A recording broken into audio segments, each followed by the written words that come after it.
Assalamu alaikum to everyone on my YouTube channel. I hope you all are good and enjoying winters with your family and friends.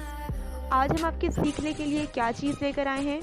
आज हम आपके लिए लेकर आए हैं कि किस तरह से चैप्टर को रीड आउट किया जाता है, कैसे चैप्टर की, लेसन की, यूनिट की रीडिंग की जाती है, उसको किस तरह से पढ़ा जाता है। क्या ऐसे अहम पॉइंट्स होते हैं जो हम मिस कर देते हैं? हमें लगता है कि इनकी कोई वैल्यू नहीं है, लेकिन हर चीज़ की दुनिया में वैल्यू होती है, चाहे वो कोई कागज़ हो या कोई छोटी सी पिन। तो आज हम सीखेंगे कि किस तरह से वर्ड्स को प्रोनाउंस किया जाता है, किस तरह वोकैबुलरी पर ध्यान दिया जाता है, और जो वोकैबुलरी वर्ड्स जो मुश्किल होते हैं उनको कैसे डील किया जाता है, और उनको किस तरह से प्रोनाउंस किया जाता है और उसको कैसे यूज़ किया जाता है। अपने डेली रूटीन में वो वर्ड्स किस तरह से हम यूज़ कर सकते हैं। जब कोई बात बता रहे हों तो उसका बैकग्राउंड कैसे बनाया जाता है, यानी कि अपनी आवाज़ को किस तरह से टेम्पो में रखकर, रिदम में रखकर उससे बताया जाता है कि सुनने वाले को, पढ़ने वाले को, जो हमें सुन रहा होता है उसको मज़ा आए, उसको बात समझ में आए कि हम क्या कह रहे हैं, हमारा लहजा कैसा होना चाहिए। So let's start with the name of almighty Allah and let's learn how to read out the lesson. ये जो आपको यहाँ पर बुक नज़र आ रही है, ये ऑक्सफोर्ड की बुक है, जिसके अंदर बहुत मज़े की स्टोरीज़ होती हैं। ये बुक 5 यानी कि क्लास 5 की ये बुक है, और इसके अंदर से chapter number 5 Perseus and the Gorgon मैंने लिया है, क्योंकि इसके अंदर कुछ चीज़ें ऐसी हैं, जो कुछ वोकैबुलरी वर्ड्स ऐसे हैं जो हम प्रोनाउंस करने में बहुत मिस्टेक करते हैं। तो आइए इसको पढ़ते हैं। इसकी जो ट्रांसलेशन है, आई डोंट थिंक सो कि मुझे वही बताने की ज़रूरत होगी, क्योंकि अब हम ही सीख रहे हैं कि किस तरह से चैप्टर को पढ़ा जाता है, कहाँ पर ध्यान रखा जाता है। Chapter number 5 Perseus and the Gorgon. अगर आप लोग बहुत ध्यान से सुनेंगे तो आपको मज़ा आएगा कि मैं कहाँ पर सांस लिया है, मैं कहाँ पर रुकी हूँ, कहाँ पर मैंने अपना लहजा चेंज किया है। तो ये सब आपको सीखने में मज़ा आएगा। फिर नेक्स्ट वीडियो के अंदर हम पोएम डिस्कस करेंगे कि पोएम कैसे पढ़ी जाती है। Chapter number 5 Perseus and the Gorgon. अब इसको सबसे पहला वर्ड ही हमारे पास मुश्किल आ गया। इसको हमने पर्सियस क्यों प्रोनाउंस किया? क्योंकि Perseus PER per SCUS Perseus and the Gorgon, ये ग्रीक स्टोरी है। So let's start. In the northern skies. अब यहाँ पर कॉमा आया। कॉमा का मतलब होता है कि हमने यहाँ पर थोड़ा सा ब्रेक लेना है, थोड़ा सा सांस लेना है, थोड़ी देर रुकना है। और जहाँ पर फुल स्टॉप आएगा उसका मतलब है कि हमने वहाँ पर अपनी बात ख़त्म कर दी है, वहाँ पर हम रुक गए हैं। In the northern skies, if you look up on a clear night, you can see a constellation of stars called Perseus. The constellation is named after a Greek hero. When he was a baby, Perseus and his mother, Danae, were sent away to an island called Seriphos. A kind man called Dictys allowed them to live on his land. Dictys' brother Polydectes was the king of the island. Polydectes was a cruel and evil tyrant. Perseus grew up into a strong young man. He worked hard on the land and was very protective of his mother. One day, the mean king saw Perseus' mother and decided that he wanted to marry her. He kept trying to meet Danae, but Perseus did not like or trust the king. So he used his cunning to keep the king away in order to protect his mother. The king became angry because he was used to getting whatever he wanted. How can I get rid of this irritating man? Thought Polydectes.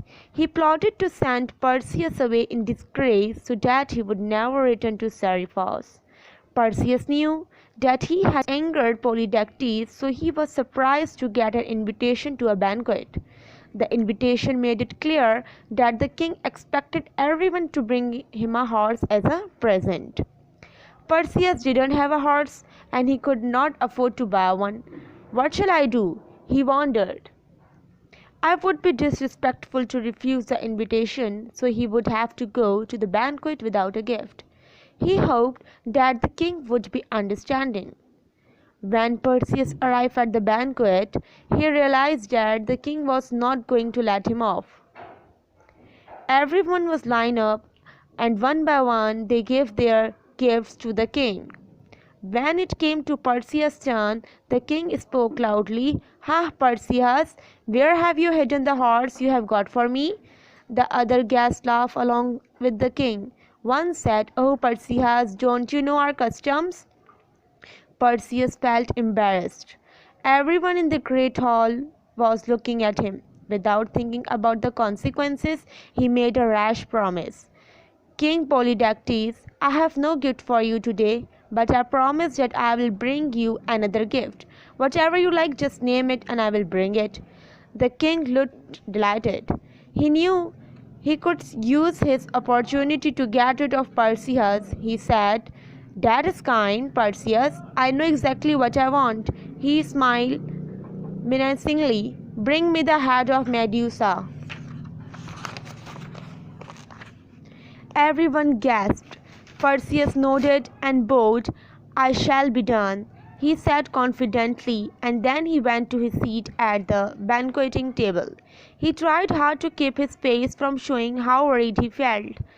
The whole kingdom lived in fear of Medusa and her sisters. They were Gorgons, monstrous, terrifying creatures who lived in a cave and preyed on anyone who came near them. Instead of hair, they had snakes going out of their heads. Unlike her sisters, Medusa was mortal and could, in theory, be killed. In reality, no one had ever come close to being able to defeat her. Anyone who looked directly at Medusa's face was instantly turned to stone. Would a young man be able to defeat her?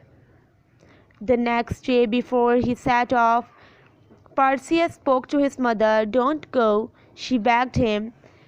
"I must go. It is the only way to be free from Polydectes." Then I wished Perseus luck and watched him leave. She prayed for his safety.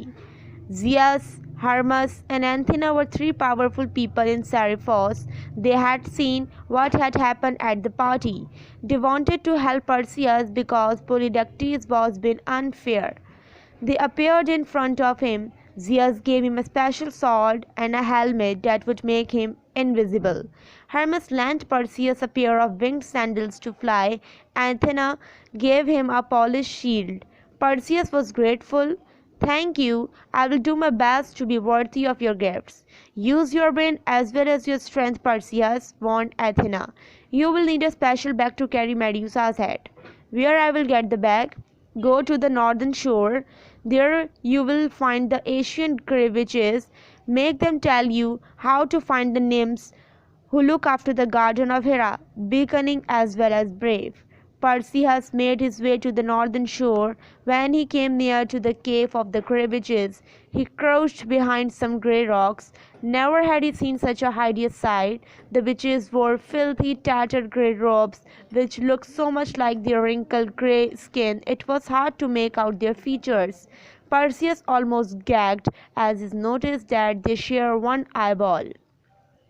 As the witches moved around the area, they passed the eyeball to each other with their claw-like wrinkled hands. Perseus crept closer. "I hear someone coming." Her sister grabbed the eye. "I can't see anything." "Give it to me." Just then, as the second sister was handing over the eye, Perseus lunged forward and grabbed it from her. The witches were confused. "What can you see?" "Who has the eye? Give it to me." "You have it, you fool." "He is the second witch." Perseus spoke loudly. "I have your eye. You can have it back in return for what I need." "Give us back our eye. Tell us what you want." "Take me to the nymphs of Hera."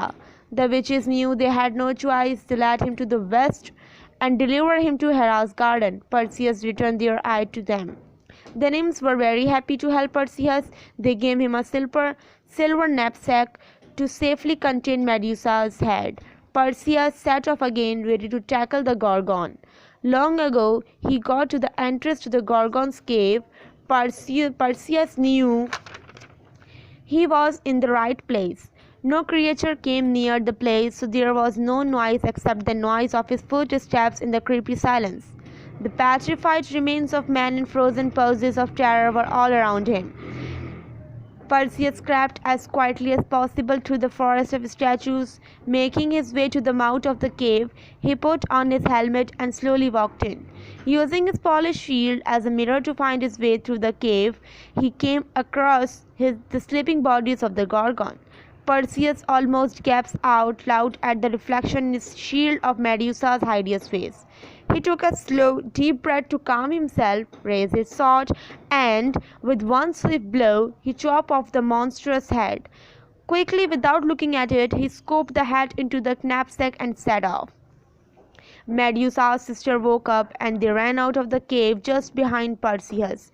They could not see him, but they could follow the scent of their sister and the trail of blood. Although they were quick, once they were out of the cave, they could not follow Perseus because he flew away off his winged sandals and left them far behind. This was not the end of Perseus' adventures. On the way home, as he flew along the coast, he saw a young woman tied to a rock in the sea. He flew down to free her. "Now you must leave me. I am Andromeda, and I must be sacrificed to the sea serpent in order to stop him from attacking our people." Perseus admired her bravery, but didn't want to see her killed. "I will fight the monster and save you," he promised. "Be careful, brave man." The sea serpent was ferocious and fought hard. Perseus flew in and out of his coils and sliced at Zeus' sword. The battle lasted a long time until eventually the sea was red with serpent's blood and it sank to its death beneath the waves.